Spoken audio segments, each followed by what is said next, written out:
बहुत सारे किसानों का पैक्स अध्यक्षों ने पैसा रख के 1 साल 2 साल 3 साल से रखे हुए हैं। उस तरह का किसानों को भी केस करने का अधिकार पैक्स अध्यक्ष को होना चाहिए कि वो जिनका वो पैसा रखे हुए वो भी केस करे और उस केस में वो पैक्स अध्यक्ष जेल जाए, ऐसा नियम सरकार बनाए।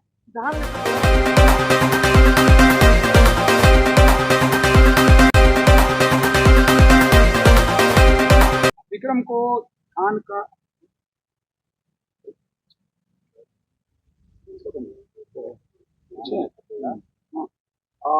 विक्रम को धान का कटोरा कहा जाता है और ऐसे में विक्रम प्रखंड के अंतर्गत कुछ पैक्स अध्यक्ष, प्रबंधक और कार्यकारी के ऊपर सरकारी केस भी हुआ है पैसा गबन के आरोप में। यहाँ तक की खबर है कि यहाँ के एक पैक्स अध्यक्ष जो अख्तियारपुर के हैं उनकी गिरफ्तारी भी हुई। नहीं, सॉरी, पैक्स अध्यक्ष की नहीं, कार्यकारिणी के सदस्य हैं नित्यानंद बाबू, उनकी कल गिरफ्तारी हुई है।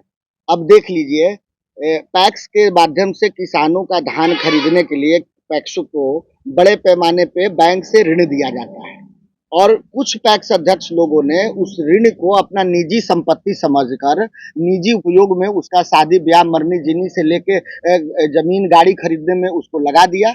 और सरकार बहुत पहले इतना कड़ाई से पैसे की वसूली नहीं करती थी। इस बार विक्रम में 2-3 पैक्स अध्यक्षों पे केस हुआ है, वो और साथ में प्रबंधक पे भी होता है, कार्यकारिणी पे भी होता है, मगर कार्यकारिणी के सदस्यों का उसमें कोई रोल नहीं होता है। उसपे जब धान उठाव के लिए जब क्या बोलते हैं एक लेटर बनता है डीसीओ ऑफिस स्तर पे, तो उसमें सारा कार्यकारिणी के लोग उस पावर को दे देते हैं अध्यक्ष को। अध्यक्ष ही क्या बोलते हैं वो वित्तीय पावर अपना रखते हैं। अब जब केस होने की बारी आई तो सब कार्यकारिणी पे भी हुआ, तो ये कार्यकारिणी पे केस नहीं होना चाहिए था, या केस हुआ भी तो उनको धरपकड़ नहीं करना चाहिए था। इसके लिए पूर्णतः जिम्मेवार पैक्स अध्यक्ष हैं और पैक्सों को इस तरह की कार्रवाई सरकार को करनी चाहिए। जिस तरह से सरकार अपने पैसे के लिए अभी उनको धरपकड़ कर रही है, आप पता कर लीजिएगा, आप लोग पत्रकार बंधु जानते भी होंगे, बहुत सारे किसानों का पैक्स अध्यक्षों ने पैसा रख के 1 साल 2 साल 3 साल से रखे हुए हैं। उस तरह का किसानों को भी केस करने का अधिकार पैक्स अध्यक्ष को होना चाहिए कि वो जिनका वो पैसा रखे हुए वो भी केस करे और उस केस में वो पैसा अध्यक्ष जेल जाए, ऐसा नियम सरकार बनाए। धान का कटोरा विक्रम को सही में कहा जाता है, लेकिन नहर की अगर स्थिति देखी जाए तो कहीं ना कहीं जर्जर स्थिति नजर आती है। आप देख सकते हो उदाहरण के तौर पर किसी गांव का ले लीजिए, उस गांव में जितनी आबादी है उतने में से 80% में सबमर्सिबल डर गया होगा। तो आखिर कहीं ना कहीं ये बड़े सरकार की पैसे की बर्बादी की नीति देख लीजिए, इस बात को थोड़ा गहराई से समझने की जरूरत है। आपने 2007-8 से बड़ी नहर में पानी का धीरे धीरे हर साल कम मात्रा में आते हुए आपने देखा होगा, और उसी समय से 10 से बारिश का भी जो है जो जितना सेंटीमीटर मिलीमीटर होना चाहिए था वो पर्याप्त मात्रा में नहीं होती है। सरकार की नीति को देखिए, आप अरबों रुपए खर्च करते हैं फ्लाईओवर बनाने में, अरबों रुपए रोड बनाने में, अरबों रुपए आप अन्य कंस्ट्रक्शन में खर्च करते हैं, मगर मूल समस्या नहर में पानी की है। उसका मेन कारण है इंद्रावती डैम का जो पानी रखने की क्षमता है उसमें बहुत गिरावट आ गया है।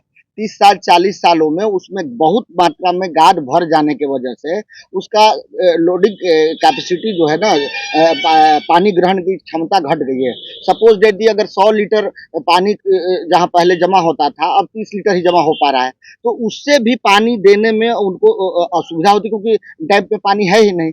सरकार को अगर विक्रम औरंगाबाद से लेकर और पटना के लोगों के आर्थिक उन्नति और उनके जीवन को अच्छा बनाने का अगर दृष्टिकोण रखती है, तो इंद्रावती डैम का बहुत जल्दी से जल्दी उसको अत्यधिक पानी ग्रहण करने की क्षमता का विकास हो। और अब मान लीजिए कृषि के लिए पानी आपको नहीं चाहिए, मगर पानी पीने के लिए तो पानी चाहिए। वही वाटर लेवल रिचार्ज वर्षों से अंग्रेजों के जमाने से नहर के पानी से होता था। बड़ी नहर से आया, फिर छोटी छोटी नहरों में पानी आया, हर एक गांव में पानी गया, वाटर रिचार्ज हो गया, उससे लोगों को पानी पीने की को मिलता था। हम लोग उस चीजों को देखे हुए हैं, 47 साल उम्र है, हम लोग कुआं से पानी भरे हुए हैं, फिर चापाकल आया, हैंडपंप आया, फिर बड़ा सा पंप आया, फिर अब सबमर्सिबल आया, अब उससे भी बड़ा 500 फीट वाला आ गया। आखिर धरती को कितना नीचे से पानी आप खींचना शुरू करिएगा? इसको जब तक रिचार्ज सरकारें अपने मत से नहीं करेगी, सरकार जगह जगह पे तालाब खनवाए, उसका आहार पहने, उसका बढ़िया से पानी ग्रहण करने की क्षमता को विकसित करें और नहर के डैम को उचित रख रखाव रखते हुए उसको पानी का डिस्ट्रीब्यूशन का सही व्यवस्था बनाए। इसके अलावे कोई उपाय नहीं। एक सवाल और है मेरा। विक्रम नगर परिषद का परिसीमन हो गया लगभग 5-10 साल है। यहाँ पर जो भी व्यवसायी वर्ग है उनसे एक बड़ी राशि के रूप में होल्डिंग टैक्स भी लिया जाता है, लेकिन होल्डिंग टैक्स लेते तो है बट उनको जो सरकारी दुकान आवंटन किया होता है वो नहीं होता है। इसकी वजह से व्यवसायी वर्ग को काफी परेशानी होती है अपना व्यवसाय करने में। इसको आप कैसे देखते हैं? देखिए, विक्रम को आप बढ़िया से देखिएगा तो सबसे बड़ा है जाम की बहुत समस्या है। जो भी छोटा-छोटा वेंडर दुकानदार हैं, फल वाले, सब्जी वाले रोड पे ही बेचते हैं। नगर परिषद बन जाने पे ये नगर परिषद को इसीलिए बनाया जाता है कि उस बाजार चट्टी पे जितने दुकानदार हैं उनको अलग से दुकान बना के दिया जाए और वो लोग एक व्यवस्थित तरीके से उसको अपनी दुकान व्यवसाय को चलाएं। इससे जनता को भी राहत होती है। अगर रोड पे वो नहीं लगाते तो इतनी जाम नहीं होती। ये तो सरासर मतलब एक नेग्लिजेंस का मामला है। इस पे ध्यान देना चाहिए और विक्रम को अगर सुंदर और स्वच्छ और उन्नत बनाना है तो इन सब क्रियाओं को करना पड़ेगा जो दूसरे स्टेट में हो रही है। अब आप जब इस पार्टी के हैं, विक्रम को बेहतर और सुंदर बनाने की बात कर रहे हैं। आपको अगर यहाँ का प्रतिनिधित्व करने को मिलता है तो विक्रम को सुंदर बनाने के लिए क्या कुछ आपके मन में? देखिए, विक्रम में जो भी करना है एक जीरो से शुरू करना है। आप देख लीजिए, आप बिहटा को देख लीजिए और पालीगंज को देख लीजिए। दोनों एक टाइम में 2000 के लगभग में दोनों सामान्य स्थिति में था।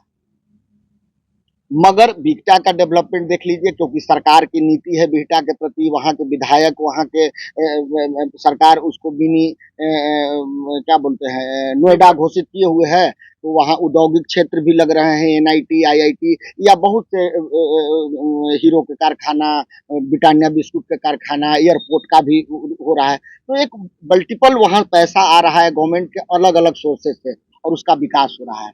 अब विक्रम को देख लीजिए, विक्रम में आपको आप ही से पूछते हैं कि 25 सालों में कोई भी नया वैसा व्यवस्था यहाँ खड़ा किया गया हो जो अगले 20 सालों में आपको दिखाई दे रहा हो। कोई इंस्टीट्यूशन, कोई स्वास्थ्य उपक्रम, कोई फैक्ट्री, कोई खेल परिसर किसी तरह का नहीं है। आप चले जाइए ब्लॉक का गेट पे देखिए, टूटा फूटा, हम जब बचपन में जाते थे उसी तरह का गेट आज भी है। ब्लॉक का सारा स्टाफ का रूम्स सब चरमराया हुआ है। आखिर विक्रम का जिस तरह से आप बोल रहे कि पिछड़ा हुआ है, आखिर इस पिछड़ेपन के पीछे वजह क्या है? कमियां किसमें देखते हैं विक्रम के विकास? सबसे बड़ा तो जो सरकार में है, जो राजनीतिक परिस्थितियों में है, उनको इसके लिए मैं उत्तरदायित्व मानता हूँ। अब जैसे एक नमूना के तौर पे बताता हूँ, 2001-2 के आसपास पे मुझे आप लोग करेक्ट कर सकते हैं, मुझे याद नहीं है, मगर हमको पता है कि 2000-2005 के बीच में पालीगंज अनुमंडल बनाने की घोषणा लालू यादव की जो सरकार थी, राबड़ी देवी की सरकार थी, उन्होंने किया था। उस समय के वर्तमान में विधायक कौन थे आप लोग भी जानते हैं। जो सरकार में थी आरजेडी वाले, वहाँ के विधायक थे क्या नाम था, दीनानाथ यादव आरजेडी से थे। सांसद थी कांति देवी, तो और लालू यादव की सरकार थी। तो उस मिल के विक्रम का हक, जहाँ 6 गो एसडीओ ऑफिस पहले से विद्यमान था, इसका हक मार के उसको पालीगंज भेज दिया गया। और उसके पहले उसके साथ इस चीज को हक मारने के लिए एक और काम किया गया था, विक्रम से दुल्हिन बरियार को अलग कर दिया गया। आप देख लीजिए, यहाँ 20 प्रखंड था, थी पंचायत था और शायद 6-8 पंचायत यहाँ क्या बोलते हैं दुल्हिन बरियार में था। 28 पंचायत।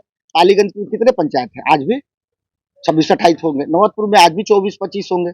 बिहटा में आज भी 27-28 होंगे। तो हमारे नेताओं को ये देखना था, जो उस समय ये घटना हो रही थी, जब विक्रम को बांटा जा रहा था, जब विक्रम से पालीगंज अनुमंडल भेजा जा रहा था, तो जो लोग सत्ता में थे वो तो नहीं बोलेंगे, मगर जो विपक्ष में थे उनको तो था कि जनता को वो रोड पे ले आते, जनता को जागृत करते और इसके लिए धरना प्रदर्शन करते, विक्रम जाम करते, नौबतपुर जाम करते, पटना सेक्रेटेरिएट पे सीएम हाउस का घेराव करते। इन्होंने चुप बैठा रहा और जनता इसी तरह से देखते रही। आप देख लीजिए कि पालीगंज में कहाँ जाके क्या बोलते हैं स्वास्थ्य केंद्र बना है।